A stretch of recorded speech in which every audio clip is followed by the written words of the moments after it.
Ayan guys. Donut ng Slovenia. Ang laki-laki. Ayan. Tapos, kaya wala siyang asukal kasi hindi ko pinalagyan ng asukal. At saka sa loob, wala siyang marmalade. Ano, talagang ano yan siya guys, yung walang lang. Kasi yun, gusto ko lang. Paborito ko kasi yan siya, walang, basta walang ano. Pero normally guys, yung dito, mayroon yan siya asukal. Tapos sa loob, lagyan nyo ng, dito sa loob, lagyan ng chocolate or marmalade.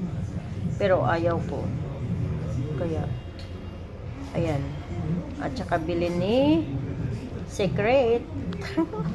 Alam niya kung anong gusto ko guys. Ayan. Kaya, love si mami nyo. At saka tatlo yan guys. Kinain ko ng isa. Kaya naging dalawa na lang. Charot.